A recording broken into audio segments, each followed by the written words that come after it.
Level up patrol na! Level up patrol na! Level up patrol na!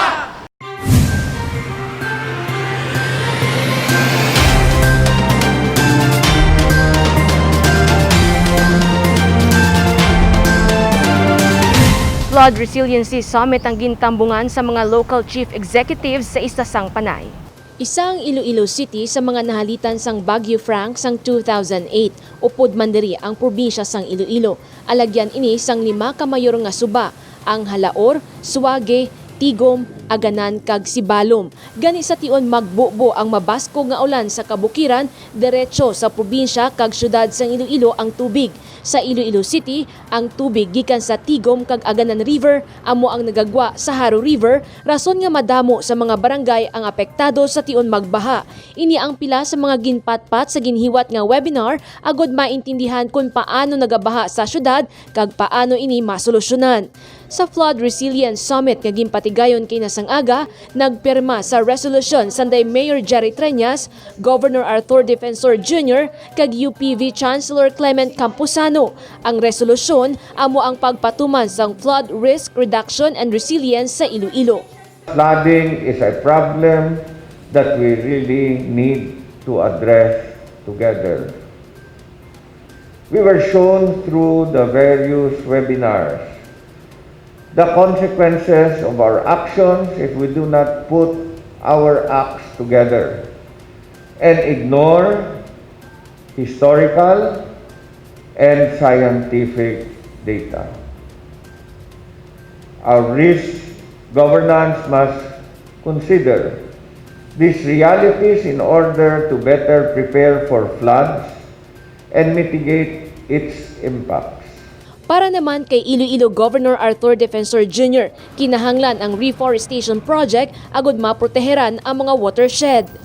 Right now, we can fairly say that we are doing something with the recovery of our forests. Admittedly, some figures will tell us that we have 12% forest cover left. Worse figures will tell us that we have 8%.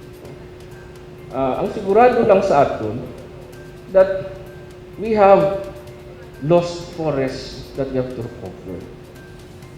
We need a serious and aggressive reforestation program that will give us a significant patrimonial recovery of our primary and our secondary forests. Nagapati naman ang Chancellor sang University of the Philippines Visayas, hindi malikawan ang mga pagbaha kasubong sang natabo sa Iloilo, 12 ka tuig ang nakaligad. Gani kinahanglan ini preparahan.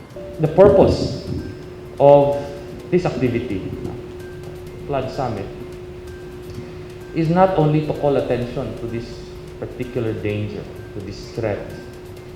Yeah. It is also to place the danger of flooding firmly within our field of vision, so that we don't forget, so that we don't get complacent, and more importantly, so that we, through our leaders who are here with us today, we will develop institutional capabilities to deal with the dangers. Because as I said, it's not a question of whether it will happen again, no? It's a question of when, and the question of whether we are actually going to be ready when it happens. Ginpangunahan sang UPV ang pagtuon tuhoy sa kung ano ang mga rason sang pagbaha. Gani na istoryahan ng mga tika nga pagahimuon sa mga lokal nga pamunuan agod mapahagan-hagan ang epekto sang baha sa komunidad. Sa bahin sang Iloilo City, yara na ang Iloilo Floodway. Ginaplastar naman ang comprehensive drainage system kag kabahin sini amo ang pagtukod sa mga pumping station. Duha sa pumping stations ang naga-operate na. Padayon man ang dredging sang Dungon Creek kag madamo pa sa mga proyekto diri ang nakasulod man sa Comprehensive Land Use Program sang syudad nga ginalauman matapos sa masunod nga tuig. Jennifer Garcia Hernandez para sa Level Up Patrol. Ordinansa sa pag-regulate sa paggamit sang face mask kag face shield sa Iloilo City magapabilin sa gihapon. Antes pa man ang pagpagwa sang mandatory nga pagsuksok sang full face shield kag face mask sa mga pampubliko nga lugar nga mando sang Interagency Task Force for the Management of Emerging Infectious Diseases, may ordinansa na sa Iloilo City nga nagamando sa pag-obserba sini. Ang kinalain lang sang ordinansa, pwede gamito ng eye protector kag eyeglasses. Para sa alkalde, inianay ang sundon samtang ginahikot pa ang plano nga pag-amyenda sa ordinansa tuhoy diri. May ginpagwa ang IATF nga kinalan full gid ang face shields, no? However, we already approved an ordinance nga pwede nga half lang. At the same time, pwede man ang eyeglasses basta may protection ng mata. In the meantime, we just follow the ordinance and then by January, kung ma-amend na sang City Council tang ordinance, then we will follow the proper ordinance. Samtang, nagpasalig naman ang alkalde nga iga-konsidera sa gihapon sa mga shopping mall ang paggamit sang eye protector, pareho na lang sang eyeglasses kag half nga face shield bangod ipahibaluman ang mga tagdumalahan tuoy sa desisyon sang syudad. We will coordinate with the malls nga sundon ta na yung ordinansa because ang ordinansa mo na ang aton layi diri sa syudad. Para sa alkalde, importante subo nga sundon sa gihapon ang minimum health protocols.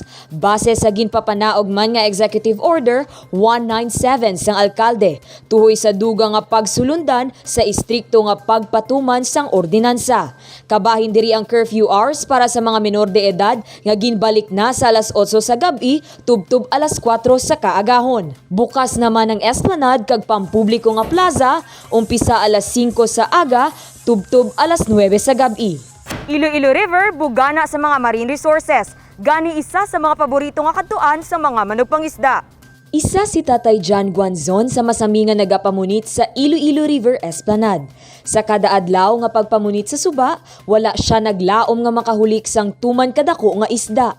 Kapin 20 kilos nga lison ang iya nabunit sa Iloilo River sa nakaligad nga Domingo. Kag ini ang nakuhaan sa video ni Janitoy Baredo. Para sa alkalde, ini na ang resulta sang pagpanikasog sang lokal nga panguluhan agud mabalik ang bugana nga marine resources sa suba. Amo na ni ang resulta sang tinuig ta nga ginaobra, gatanom kita sang mangroves, palimpyuhan ta ang tanan dira. So ang mga isda nagasulod na halin sa dagat, no. Kag sige na aton butang, I think 2 months ago nagbutang na kita da mga fingerlings sang bangros, tapos may mga crablets man nga ginbutang, kag pretty soon may mga managat naman kita pamutang din. Sinila nga tuig, kapin 14,000 ka fingerlings sang nanari-sari nga isda, kasubong sang bangros, tilapia, kag managat lakip na ang mad crab ang ginbuyan sa Iloilo River. Pangabay sang alkalde sa mga nagapamunit sa suba. Well, ang akon da nga advice nga ang mga gagmay balik lang nila anay because we will continue to stock the Iloilo River with fingerlings para nga sige-sige dira maka-enjoy ang aton pumuluyo. Kada adlaw, nagadamo na ang nagapamunit sa Iloilo River. Diri nagakuha sang kalanon ang pila sa pumuluyo. Ang iban, ginabaligya kung anuman ang makuha nga isda.